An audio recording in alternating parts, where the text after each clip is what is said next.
Ang bonus taon-taon na 300,000 ay naging 3,000. Nag-resign ako agad. Nataranta ang finance. Tungkol sa bonus, sinabi ng boss ng 3 beses, 300,000. Sakto na yan. Naniwala ako, at nag-pre-order pa ako ng regalo para sa magulang. Pero ng araw ng sahod, may mensahe, 3,000 piso ang pumasok sa account mo. Natulala ako ng 10 minuto. Tumakbo sa finance para magtanong.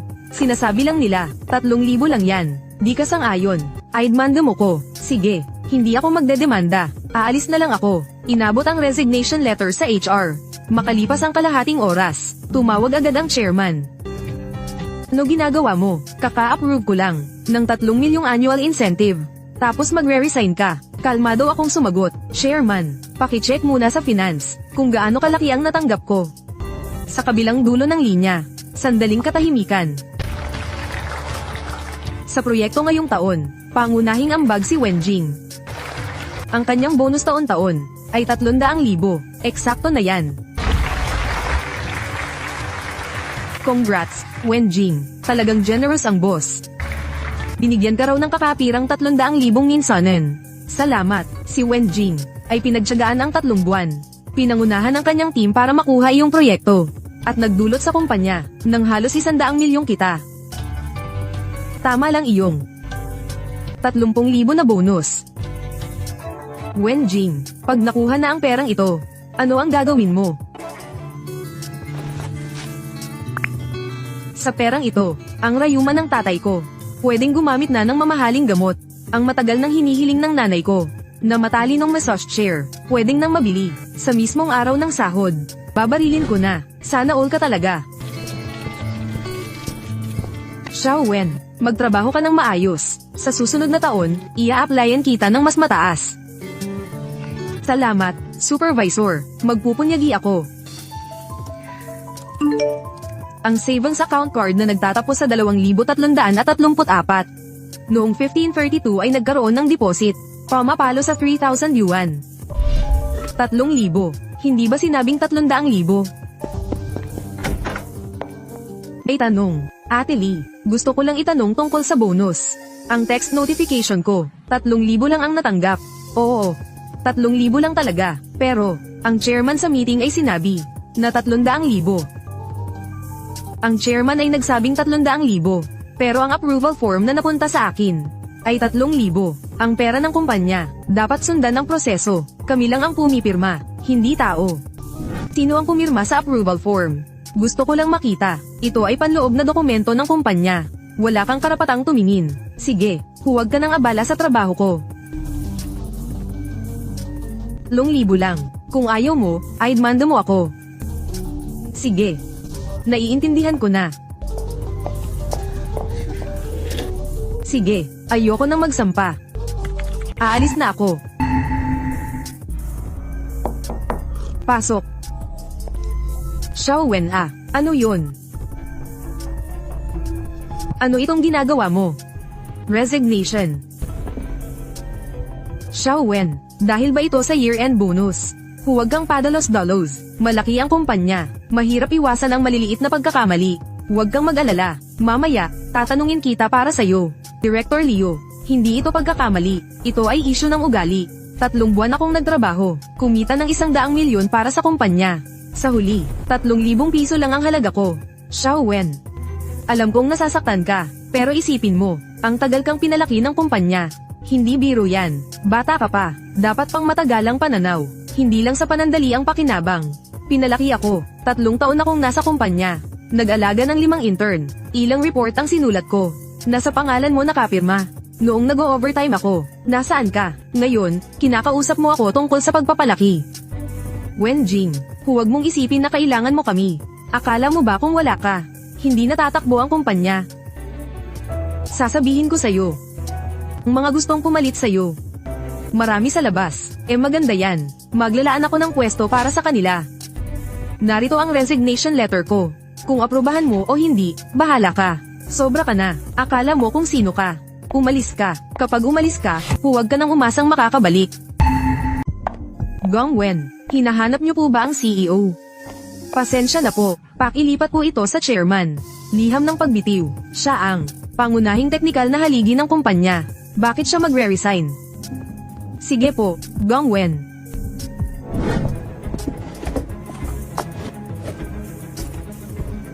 Suwail ka talaga. Umalis ka na. Kapag umalis ka, huwag ka nang bumalik. Wenjing, anong ibig sabihin nito? Sabi ni Director Leo, tama po, ang liham ng pagbitiw ay naibigay na sa sekretarya ng CEO. Nasaan ka ngayon? Bumalik ka para sa proseso ng pag-alis. Hindi na kailangan. Nakuha ko na ang mga gamit ko. Ang natitirang proseso, sundin na lang ninyo ayon sa alituntunin. Manong Driver, sa Lynchway Residential Area.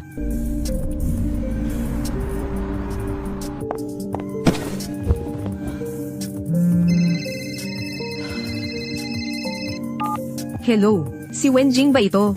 Ako si Qin Shenbang. Ano bang ginagawa mo? Kakabalik ko lang galing sa ibang bansa, at narinig kong magre-resign ka daw. Oo, Chairman, kalokohan ito, Wenjing. Hindi ba naging mabuti sa iyo ang kumpanya? Bakit bigla kang magre-resign? Nagtanong ako kay Director Leo. Sabi niya dahil sa taunang bonus. Bakit ang kakuripot mo naman? Alam mo ba kung gaano kalaki ang tiwala ko sa iyo? Alam mo ba para mapapanatili ka sa kumpanya, gaano kataas na insentibo ang inaprobahan ko para sa iyo?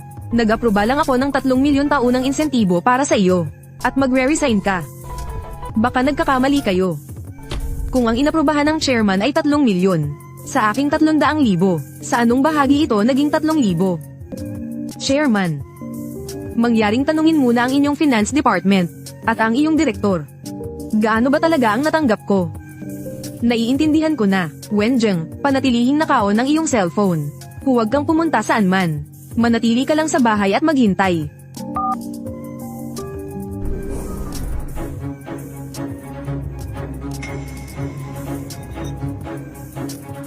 Pumunta. Tawagin mo sina Liu Minghai at Li Huan para pumunta rito.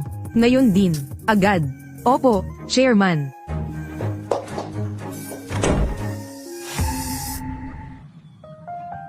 Iniharap ko ang resignation letter na iyon. Hindi ito pabigla-bigla. Kung hindi mo tatanggapin ang kalahati, magdemanda ka sa akin.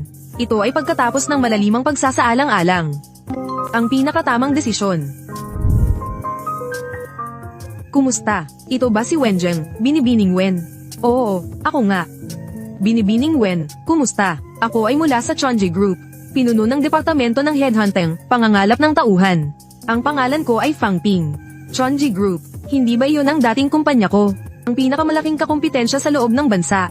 Ang dalawang kumpanya sa negosyo ay naglalaban sa isa't isa ng walang awat. Mr. Fang, kumusta? Pasensya na sa pangagambala. Narinig ko na umalis ka ngayon sa dati mong kumpanya. Ang bilis naman ng balita. Ang mga natatanging talento ay palaging unang napapansin ng merkado. Labis na hinahangaan ka ng aming chairman. Lalo na ang proyektong kihang na iyong pinangunahan. Sa tingin niya, ikaw ay isang bihirang talento sa industriya. Kaya, espesyal siyang nag-atas sa akin na unang makipag-ugnayan sa iyo. Sana ay magkaroon ng pagkakataon na makausap kayo ng personal. Sige, anong oras, anong lugar, kayo ang magdesisyon. Pumasok. Chairman, kakabalik mo lang ay hinahanap mo na ako. Ano po ang mahalagang tagubilin? Liu Minghai.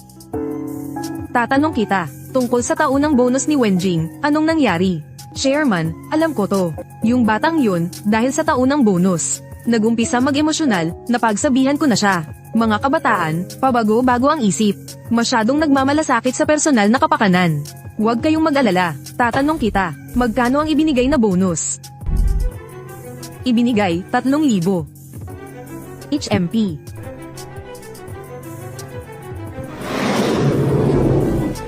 Ang inaprobahan ko ay 3 milyon. Ibinigay ninyo ay 3,000. Nasaan ang 2,997,000 na nasa gitna? Sinashare ba ninyong dalawa at kinain? Tatanungin kita, ilan ang naibigay na bonus? 3,000 ang naibigay. HMP.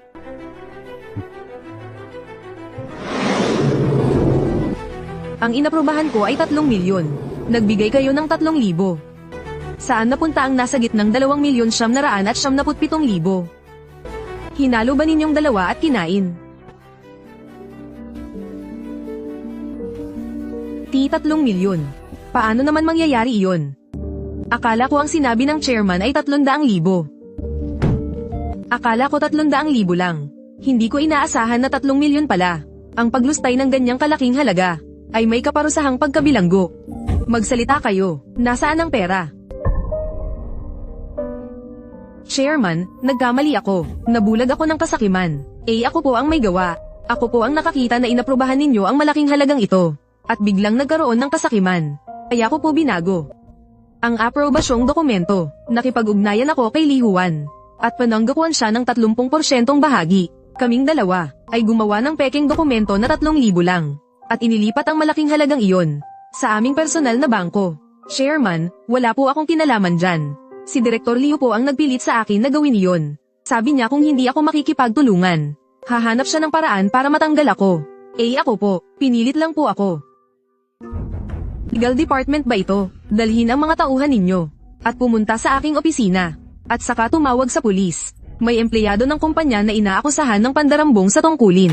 Malaking halaga. Wenjing, naimbestigahan ko na ang lahat. Problema sa pamamahala ng kumpanya. Ako ang hindi naging maingat sa pagpili ng tauhan. At pinagtiisan ka, tungkol kina Liu Minghai at Li Juan. Nagsumbong na ako sa pulis. Ang 3 milyong bonus na iyon, hindi kulang kahit piso. Papauwiin ko agad ang finance na ibigay ito sa iyo muli. Hindi, magdadagdag pa ako ng 2 milyon. Para maging 5 milyon, bilang kompensasyon ng kumpanya sa iyo. Ang posisyon ng Vice-Presidente ng Technical Department ay mananatili para sa iyo. Basta't bumalik ka, lahat ay pwedeng pag-usapan. Hindi na kailangan, Chairman. Salamat sa iyong kabutihan. Sa oras na ikaw ay tumawag, 5 minuto bago, ay tinanggap ko na ang alok ng Skyline Group. Sa Lunes, mag-o-orient na ako doon.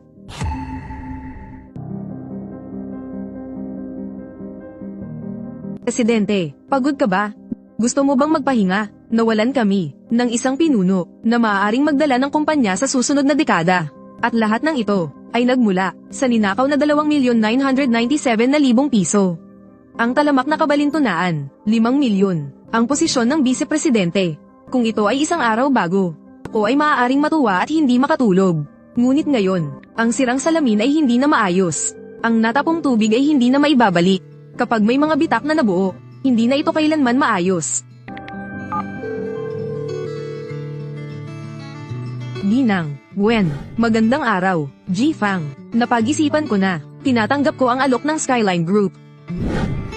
Napakagaling, Wenjing. Sa ngalan ng Skyline Group, maligayang pagdating sa iyo. Ang aming chairman, kapag nalaman niya ang balitang ito, ay tiyak na matutuwa ng gusto.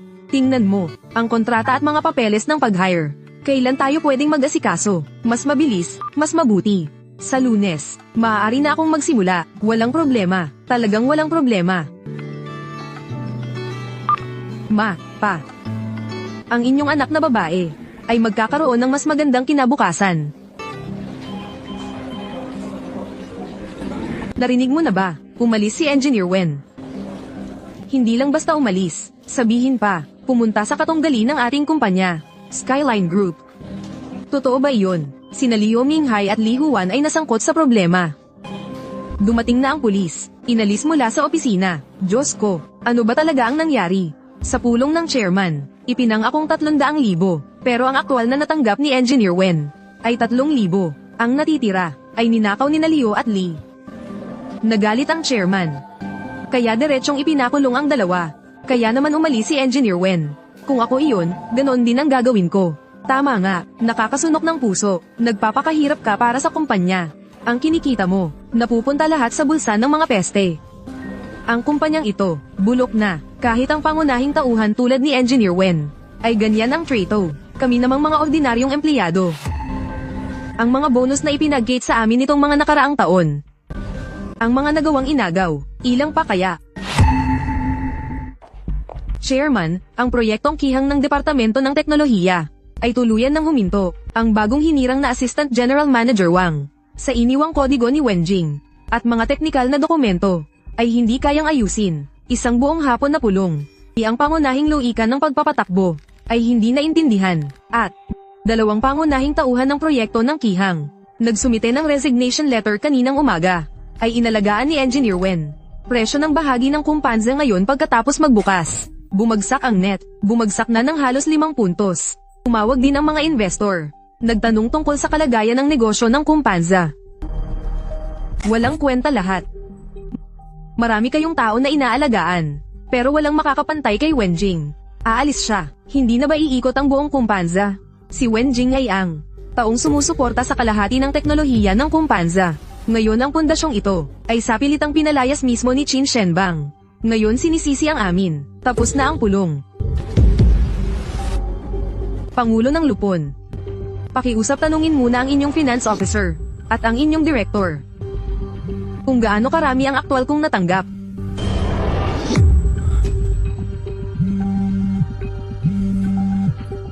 Oy, Old Lee.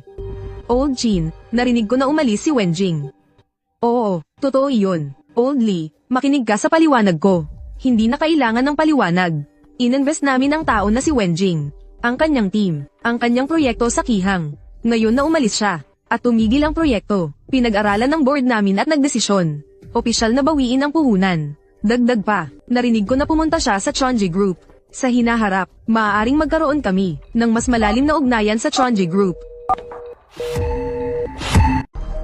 Mga walang kwenta, puro walang kwenta. Pinalaki ko kayong marami, pero ni isang Wenjing ay hindi ninyo kayang tapatan. Umalis siya, hindi na ba iikot ang buong kumpanya? Si Wenjing ang Halijing humahawak sa kalahating teknikal na bahagi ng kumpanya. Ngayon, ang Halijing ito ay mismong pinilit na umalis ni Qin Shenbang. Ngayon sisihin pa kami, tapos na ang pagpupulong.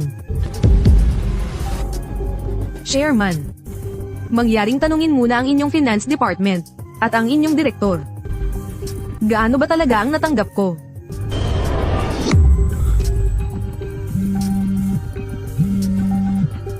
Oy, Lao Li, Lao Qin, narinig kong umalis na si Wenjing. Oo, may ganoong bagay. Lao Li, pakinggan mo ang paliwanag ko. Wala nang paliwanag. Ang ininvestan namin ay si Wenjing. Ang kanyang koponan, ang kanyang Kihang project. Yung wala na siya, tumigil na rin ang proyekto. Nagdesisyon ang board namin pagkatapos ng pag-aaral na opisyal nang bawiin ang pondo. At saka, narinig kong pumunta siya sa Chonji Group. Sa hinaharap, baka magkaroon kami ng mas malalim na pakikipagtulungan sa Chonji Group. Excuse me, ikaw ba si Wenjing, Ginang Wen? Oo, ako nga. Magandang araw po, inutusan ako ni Director Fang na maghintay sa inyo rito. Pakisundan po ako. Ginang Wen, dumating na po kayo. Ipapakita ko sa inyo ang inyong opisina. Ginang Wen, maligayang pagdating sa aming kumpanya. Ang inyong posisyon ay punong arkitekto ng Technical Research and Development Center. Diretso kayo mag-uulat sa CTO ng grupo. Ang inyong mga kasapi ng koponan ay makikipagkita sa inyo ngayong hapon. Sila ang pinakamahuhusay na teknikal na elite ng kumpanya. At saka, gusto kayong makita ng aming chairman. May importante siyang meeting ngayong umaga. Ngayon ay dapat malapit nang matapos. Chairman, ang aming Chairman Lu ay palaging nagmamahal sa talento. Napakahanga niya sa iyo. Lagi siyang nagsasabi na ikaw ay isang bihirang teknikal na henyo sa 100 taon. Nang maipakilala ka nitong pagkakataon, ilang araw siyang natutuwa. Ito ang aming Chairman Lu. Ikaw si Wenjing, tama ba? Chairman Lu, magandang araw po. Tunay na bata pa ngunit mahusay na. Mas mahusay na makita kaysa marinig. Wenjing, maligayang pagdating sa Chonji. Hindi ko kailangan ng iba pa sa iyo. Ang kailangan ko lang ay tulungan mo akong lumikha ng isang proyektong ganap na malalampasan ang Kihang. Tao, pera, at resources. Lahat ng bagay sa kumpanya. Isang kondisyon lang, Chairman Lu, sabihin ninyo po, sa loob ng 1 taon, gusto kong gawing si Qin Shenbang ay tumingin sa aming mga anino. At walang lakas ng loob na humabol. Chairman Lu, makikita ninyo. Chairman Lu, huwag po kayong mag-alala. Masyadong mahaba ang 1 taon. Sa loob ng 6 na buwan, bibigyan ko kayo ng kasiyasyang sagot. Buti. Isa kang mahusay na Wenjing. Tama nga ang aking napansin. Chairman Lu, matagal ko nang sinabi. Si Binibining Wen ay isang leader. Hindi isang simpleng empleyado. Wenjing, mula ngayon, hindi ka na empleyado. Ikaw ay aking kasosyo. Sentro ng teknikal na pananaliksik ng Chonji Group ay iyong nasasakupan. Gawin mo ang gusto mo. Huwag mag-alinlangan. Kung mabaygo, sasamahan kita. Kung magtagumpay, ang karangalan ay sa iyo. Ipakikilala ko sa inyo si Wenjing, ang bagong chief architect ng ating kumpanya. Ang bata pa, mukhang 20 pa lang, biglang naging chief architect. Alam ko, marahil ay hindi pa ako gaanong kilala. Okay lang, pwede nating gamitin ang teknolohiya para magsalita. Ito ang pangunahing loika, mamaya ay ipapaliwanag ko ang middleware application.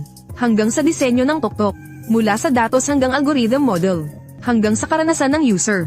Ipapaliwanag ko sa inyo mula sa maraming aspeto.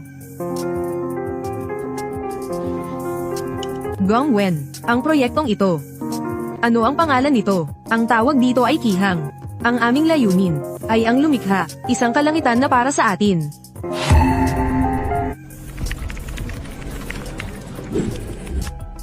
Tatlong araw na kaming nag-meeting. Hindi man lang naayos ang pangunahing loika, ang mga code na isinulat ni Wenjing. Bukod sa kanya, sino pa ang makakaintindi? Maging siya mismo ay hindi naiintindihan. Inaasahan pa ba namin kayo? Ano ba ang ginagawa ninyo? Pinapakain kayo ng kumpanya. Sana lahat kayo ay itanggal. General Manager Wang. Pero ayaw na rin naming magtrabaho. Magre-resign na rin ako. Ano ang? Mr. Chin, may 5th technical staff na gustong mag-resign. Mukhang tuluyan ng matitigil ang Kihang project. Mga walang silbi. Lahat kayo ay walang silbi. Marami man kayo. Wala man lamang sa inyo ang kasing husay ni Wenjing. Wala na siya, huminto ang kumpanya. Mga nagre-resign, umalis na kayo. Opo. Ang gusto niya hindi kailanman pera, kundi respeto, katarungan, ang pag-uugali ng kumpanya. Lahat ng ito ay hindi ko naibigay. Nakita niyo na ba lahat? Ito ang kapangyarihan ng talento. Isang nangungunang talento ay makapagpapatatag ng isang kumpanya. Gayon din, ang pagkawala ng isang nangungunang talento ay maaaring magpabagsak ng isang kumpanya. Ang pinakamalaking pagkakamali ni Qin Shenbang ay hindi ang pagpapabeya sa katiwalian, kundi ang pagkawala ng pinakapangunahing paggalang at paghanga sa talento.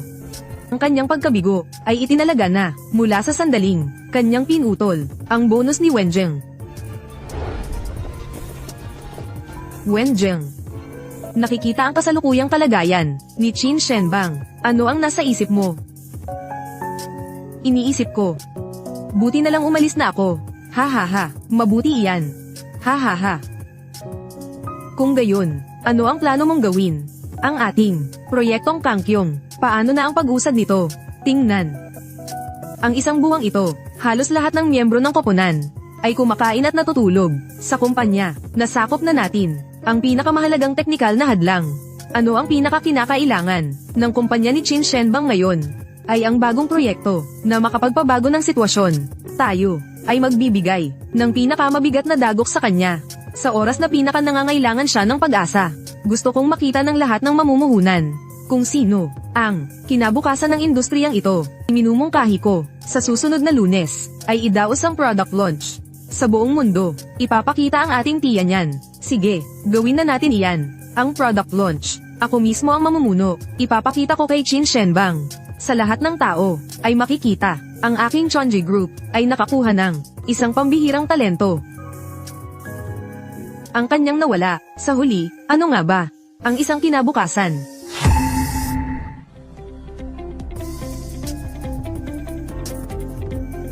Mga panauhing pandangal, magandang hapon sa inyong lahat.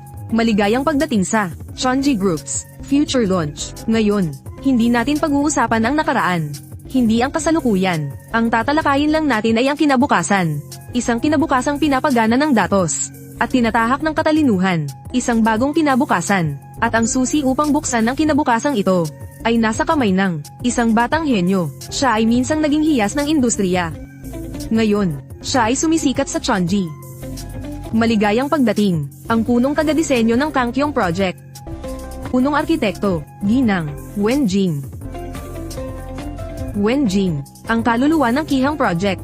Ang Qin Shenbang na iyon, ang pinagkakatiwalaang alas. Siya ay talagang sumali sa Chonji Group at sa isang napakamaalinsalbum at pangunahing pagkatao. Magandang araw sa inyong lahat. Ako si Wenjing. Maraming taong nakakakilala sa akin dahil sa Kihang. Ngunit simula ngayon, nais kong tandaan ng lahat ang isa pang pangalan. Susunod ay ipapakita ko sa inyo ang unang resulta ng proyektong Kangkyong. Isang sistema na nakakikita sa hinaharap. Tinatawag namin itong Tiyanyan. Kunin natin halimbawa ang kumpanyang pinagtrabahuhan ko bago ako umalis.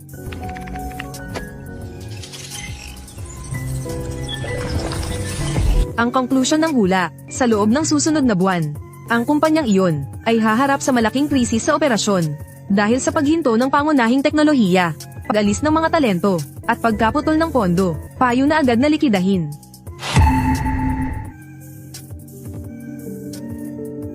Ang napalampas ko ay hindi lamang isang proyekto. Ang napalampas ko ay isang panahon. Wen Jing, Lu Cheng Yuan, Hoy. Presidente Chin. Aalisin ko ang puhunan. Chairman, ang one-way company ay aalisin din ang puhunan. May iba pa bang bagay? Ang presyo ng stock ng kumpanya ay mas mabilis bumaba kaysa sa hula ng Tiyanyan. At mas matindi, sa loob ng isang araw, nawala ang kumpanya ng bilyong halaga ng merkado. Chairman, ang Departamento ng Teknikal at Departamento ng Merkado, ngayong hapon, ay may 37 katao na sabay na nagsumite ng aplikasyon ng pag-alis. Wen Jing, Lu Cheng Yuan, Hoy. President Chin. Mag-aatras ako ng puhunan. Chairman, ang one-way company ay mag-aatras din ng puhunan. May iba pa bang bagay? Ang presyo ng stock ng kumpanya ay mas mabilis bumagsak kaysa sa hula ng Tiyanyan. At mas matindi, sa loob ng isang araw, ang kumpanya ay nawalan ng bilyon-bilyong halaga sa merkado. Chairman, kagawaran ng teknolohiya, kagawaran ng market, ngayong hapon, may 37 katao ang sabay-sabay na nagsumite ng aplikasyon sa pag-alis. Ang press conference kahapon ay matagumpay. Simula kaninang umaga, ang telepono ng kumpanya ay hindi tumigil sa pagtunog. Ang pagkakataong ito, dapat nating sulitin. Ngayon, pag-uusapan natin kung paano gawing sistema ng Tiyanyan, ang pinakamatalas na sandata ng Chonji Group. Sa momentong na ito, tiyak na magtatagumpay tayo. Puno ako ng tiwala sa kinabukasan ng kumpanya. Mga direktor ng kumpanya, ang tagumpay ng Tiyanyan ay hakbang lamang. Ito ang nagpanalo sa atin ng atensyon ng merkado at ng pangunahing pagkakataon. Ngunit kasabay nito, inilalagay din tayo nito sa gitna ng kontrobersya. Sila ay mag-aaral sa atin ng husto. Ginagaya tayo at walang atubiling. Sinusugod tayo. Dapat tayong hatiin sa dalawang grupo. Unang grupo, bilis. Samantalahin natin ang init ng merkado. Sa pinakamabilis na paraan, ikomersyal ang sistema ng Chan. Iminumungkahi ko, maglunsad ng isang membership-based na negosyo. Plano ng serbisyo, na para lamang sa industriya.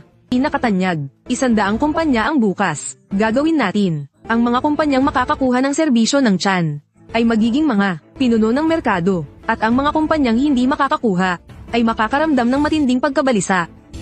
Ikalawang grupo, katatagan.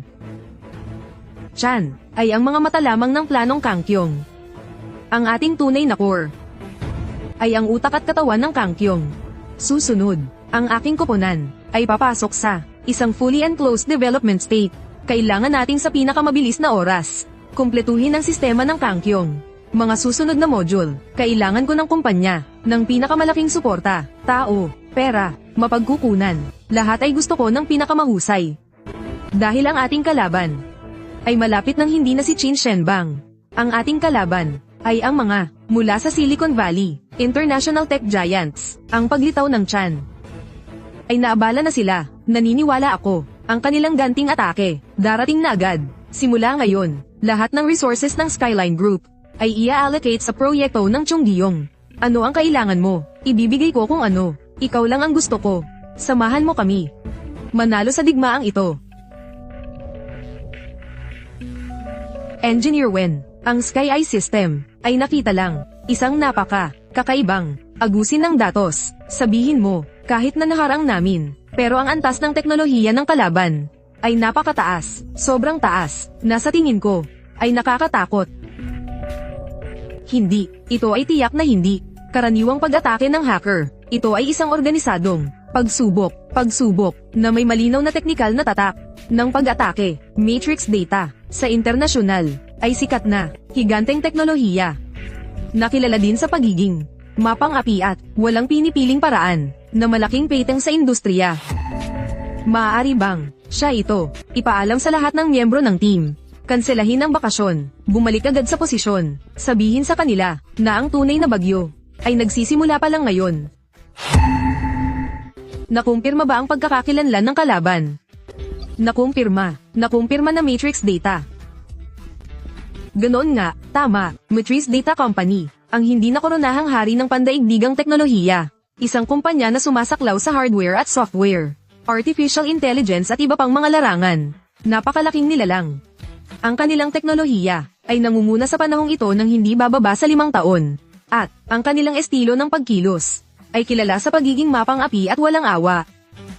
Lahat ng mga umuusbong na kumpanya na kanilang binabantayan ay maaaring mabili o wasakin. Wala nang ikatlong opsyon. Ano, alam mo na ba kung sino sila? Kakagawa lang namin ng pagsusuri. Maaaring tiyakin na Matrix Data ito. Bakit nila tayo inaatake? Dahil dito, ang ating TNI system ay sumalungat sa kanilang pangunahing larangan ng interes.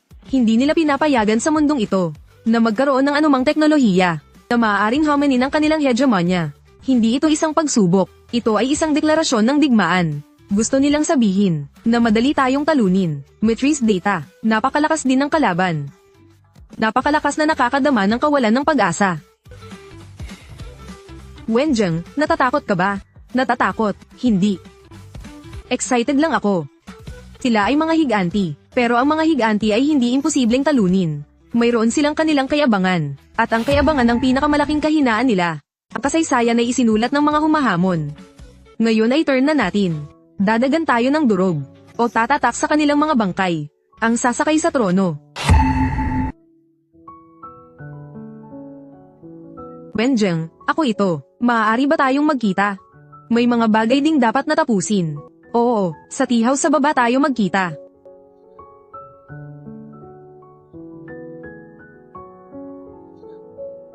Dumating ka na. Malapit na malugi ang kumpanya. Alam ko namang na nasa krisis ang kumpanya niya, pero hindi ko inaasahang ganito ito kabilis. Hindi na mabayaran ang pautang sa bangko. Lahat ng investors ay umalis na. Tambak na ang utang sa mga supplier. Sa susunod na buwan, hindi na mababayaran ang sahod ng mga empleyado. Nagsumikap ako sa buong buhay ko. Hindi ko inaasahang ganito ang magiging wakas. Ito ang lahat ng kasunduan sa bahagi ng kumpanya. Bibigay ko lahat sa iyo. Wala akong kikitain. Pakiusap, bumalik ka. Ikaw lang ang makapagliligtas sa kumpanyang ito. Alam mo ba, Chairman? Noong una akong umalis ng kumpanya, kung tumawag ka lang, at nagsabi ng sorry, kahit wala iyong 3 milyon, maaaring hindi ako umalis. Ngunit sa kasamaang palad, hindi mo ginawa. Kaya naman ang kumpanyang ito at ako. Wala nang anumang relasyon. Ang pagkalugi o hindi nito ay wala na sa akin. Ingatan mo ang sarili mo. Ano na ang sitwasyon ngayon? Ang mga atake ng kalaban ay parang alon. Sunod-sunod na dumarating. Walang butas na iniwan. Mapanlinlang at mabagsik. Mapanlinlang at mabagsik. Bawat pag-atake ay tiyak na nahaharang. Bawat paglusot ay mahigpit na hinaharang. Boss, matagal ka nang hindi natutulog. Magpahinga ka na. Hindi ba pareho lang tayong lahat? Dito walang hindi nagpupuyat. Magkakasama tayo sa digmaan. Parang nawawala na rin ng pasensya ang kalaban. Unti-unting bumagal ang dalas ng pag-atake. Hindi sila sumuko. Nag-iipon lang sila ng lakas. Naghahanda para maglunsad ng isang pangkalahatang offensiba na sapat para tuluyan tayong sirain. Ano, magpapatuloy pa sila? Oo, hinihintay ko ang pagkakataong ito. Sa oras na akala nila panalo na sila, at pinakamaluwag ang loob nila, iyon ang pinakamagandang panahon para gumanti. Pansin lahat ng unit, team ng pagsusuri, siguraduhin ang huling pagkakataon, ang daanan ng pag-atake ng kalaban. Team ng depensa, ilipat lahat ng computing resources sa third server cluster para makuha natin ng 10 minutong ganap na ligtas na panahon. Team ng paggancho, handa ng simulan ng operasyon matatalim na espada.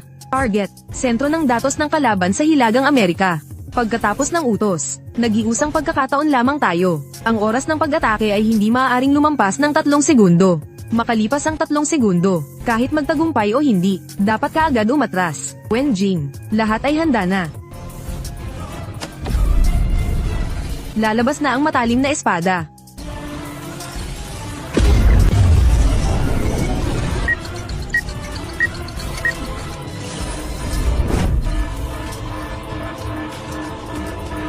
Tagumpay.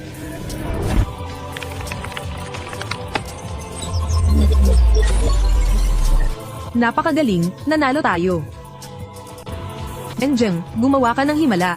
Ang mga langgam na ito, sa paningin ng mga higanti, ay talagang yumanig sa elepante. Hindi, iyo. Tayong lahat, magkasama tayong gumawa ng himala. Andrei Petrovich, ang tagapagtatag ng Matrix Data.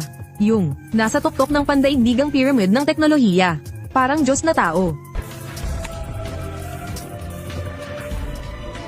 Matalas ang iyong espada. Interesado ka bang makipag-usap sa akin? Ano ang iyong opinyon? Gusto kong tanggapin ang kanilang negosasyon. Kaya, makikipagkompromiso tayo. Hindi ito kompromiso. Ito ay estratehiya. Kailangan natin ng oras. Kailangan natin ng mas malawak na plataporma upang makumpleto ang ating programa sa langit. At ang Matrix Data ang pinakamahusay na tulay. Wenjing, pinag-aralan ko ang iyong sistema ng mata ng langit. At nasaksihan ko ang iyong matalas na espada na programa. Kailangan kong aminin, minamalas kita. At minamalas ko rin ang lakas ng teknolohiya ng China. Ayokong maging kaaway ka, dahil walang saysay iyon. Ang talunin ka, magdudulot din sa amin ng matinding pinsala. Makakakuha ng benepisyo ang mga segunda manong karakter. Kaya, iminumungkahi ko, makipagtulungan tayo. Ang makipagtulungan sa Matrix Data ay isang bagay na dati ay hindi ko magawang mangarap. Bubuksan ko sa iyo ang lahat ng channel at plataporma ng Matrix sa buong mundo. Ibibigay ko sa iyo ang pinakamataas na antas, ang server at teknikal na suporta. Mayroon lamang akong isang kahilingan. Ibigay mo sa akin ang iyong programa sa langit. Ginoong Andre, sa tingin ko ay nagkamali kayo sa isang bagay. Hindi kami humihingi ng inyong pagtanggol. Kami ay nakikipag-usap sa inyo ng isang patas na negosyo. Ang kalawakan ay atin, ngunit ang kinabukasan nito ay maaaring hindi namin ibibigay ang teknolohiya. Magtatayo kami ng bagong joint venture. Kayo ang magbibigay ng platform. Kami ang magbibigay ng teknolohiya. Ang kontrol ng bagong kumpanya ay 50 hanggang 50 bawat isa. Masyado yatang mataas ang kondisyong ito. Hihi, nakakatuwa. Ikaw ang matapang na kabataan na nakita ko. Ano ang dahilan mo para isipin na sasang-ayon ako sa iyo? Dahil lang dito, Ginoong Andrew, ang inyong imperyo kahit napakalaki, ay nagsisimula ng tumanda, kung walang bagong dugo, kung walang pambihirang teknolohiya, sa loob ng 10 taon. Ito ay may iwan ng panahon. At ako ay maaaring magbigay sa inyo isang ganap na bagong kinabukasan. Ngayon tila nakakita ako ng kauri. Talagang nakakakilig. Katatapos lang ng pag-uusap sa pagitan ng Matrix Data at ni Binibining Wen. Sa huli ay nagkasundo ang dalawang panig. Ang Matrix Data ay makikipagsosyo sa Skyline Group para magsanib puhunan at magtatag ng isang bagong independenteng subsidiary, Kang Kiyong Technology, na pamumunuan namin ni Wenjing at isang personal naming itinalagang Vice President bilang mga co-CEO. Isang technology company ng China ay kayang makipagtagisan sa isang higanteng tulad ng Matrix Data sa pantay na antas. Tingnan nyo, ang presyo ng Skyline Group ay umakyat ng todo. Lumaki ng 10 beses, naging ang pinakamataas na value na technology company sa bansa. Si Lu Chengyuan ay naging isang pinakamahalagang leader ng negosyo na pinagmamasdan ng lahat.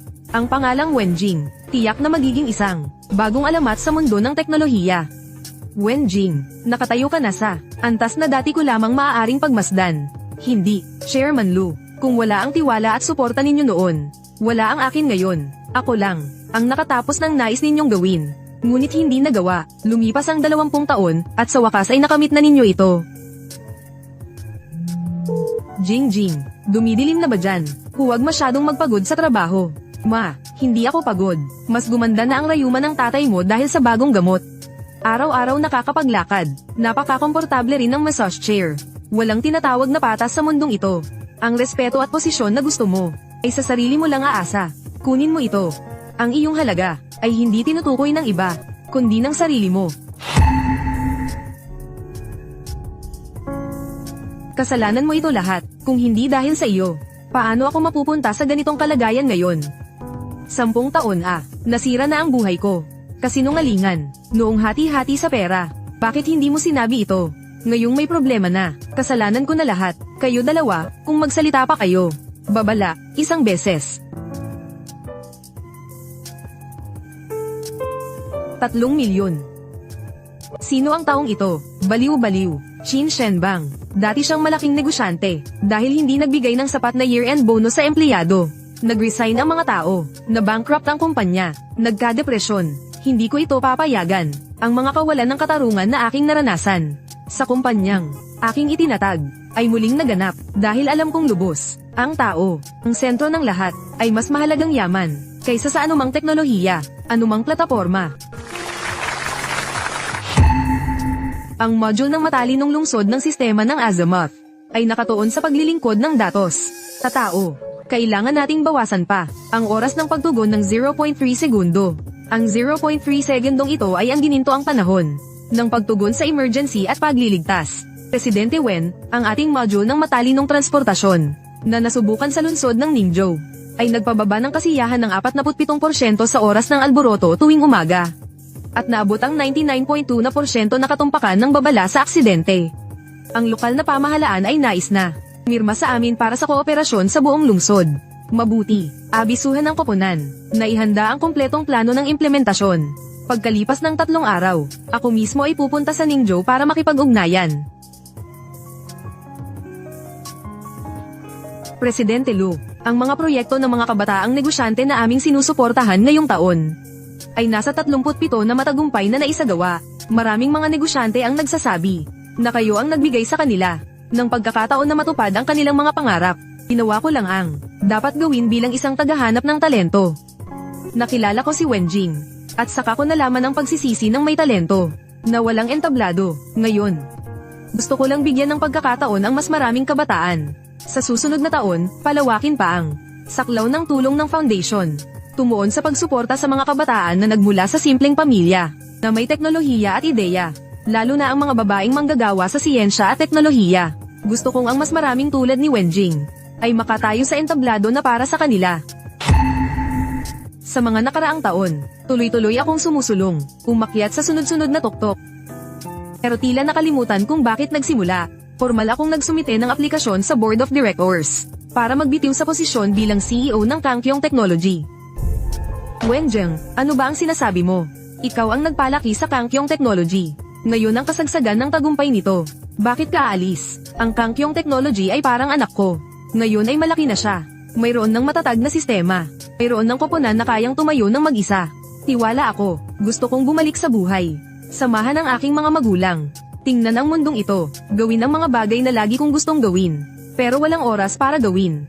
Inirekomenda ko na sa Board of Directors ang bagong management team. Sila ay sumama sa akin mula sa SkyEye system hanggang ngayon. Alam nila ang bawat teknikal na detalye ng Kangkyong. Tinatanggap din nila ang mga halaga ng Kangkyong. Kaya nilang dalhin ang Kangkyong Technology patungo sa mas malawak na hinaharap. Ang Wenjing na kilala ko, lagi niyang alam kung ano ang gusto niya, kahit na sobrang ayaw ko. Nirerespeto ko ang desisyon mo. Ano man ang desisyon mo, sinusuportahan kita. Ang pinto ng Kangkyong ay laging bukas para sa iyo. Diyos ko, si Wenjing ay nagbitiw sa kasagsagan ng kanyang tagumpay. Mula sa isang empleyadong kinakaltasan ng bonus, hanggang sa isang alamat sa pandaigdigang teknolohiya. Si Wenjing ay nabuhay, tulad ng nais ng lahat ng kababaihan. Ang tunay na pangunahing bida ay palaging kumokontrol sa kanyang sariling buhay. Kung gustong magpursige sa karera, aakyat sa tuktok. Kung gustong bumalik sa buhay, eleganteng lalayo. Sobrang astig. Nanay, tatay, nandito na ako. Buti naman at nakauwi ka. Nagluto si nanay ng paborito mong ulam. Nasa kawali pa, mainit. Tara na, anak, umuwi na tayo. Ang code ay parang isang mahiwagang susi, na kayang magbukas ng pinto ng hinaharap. Wow! Ate Wenjing, kapag lumaki ako, gusto ko rin maging tulad mo na isang inhinyero. Kaya ko ba ito? Syempre kaya mo. Katulad mo si ate, galing din ako sa isang ordinaryong pamilya. Walang kakampi. Pero basta magsikap ka at magtiyaga, huwag mong hayaang mawala ang iyong mga pangarap. Mararating mo ang kahit anong lugar na gusto mo. Ang mga computer na ito ay may mga kurso sa pag-aaral ng programming. May mga librong pang-agham na hinanap ko para sa inyo. Gusto ni ate na sa pamamagitan ng mga screen na ito, makita ninyo ang mas malawak na mundo. At sa inyong sariling mga kamay, likhain ang inyong sariling hinaharap. Salamat ate, alam kong marahil ikaw ay nakakaranas ng kawalan ng katarungan sa trabaho. Dumaranas ng presyon ng buhay. Nagdududa sa iyong sariling halaga. Nag-iisa sa kadiliman. Gusto kong sabihin sa iyo, huwag magpaka-stress ng hindi kailangan. Huwag mong hayaang ang pagdududa ng iba ay mag-alinlangan sa iyong sariling liwanag. Hindi mo kailangang mabuhay sa inaasahan ng iba. Ang iyong halaga ay hindi tinukoy ng ibang tao, kundi ikaw mismo. Isa-isa, hakbang-hakbang na nilikha ito. Maaari kang maging matapang para tumutol sa kawalan ng katarungan. Maaari kang paalisin sa kapaligirang nakakapagod sa iyo. Pwedeng lumakas ang loob. Ituloy ang buhay na gusto mo. Kahit nasa baba ka man ngayon ng lambak, o nasa paakyat na daan. Pakatatandaan mong maniwala, hanggat hindi mo bibitawan ang iyong sarili. Hanggat pinapanatili mo ang tapang na umusad. Darating din ang araw, na ikaw ay lilikha ng iyong sarili. Isang langit na sarili natin. Naway lahat tayo ay maging sariling liwanag.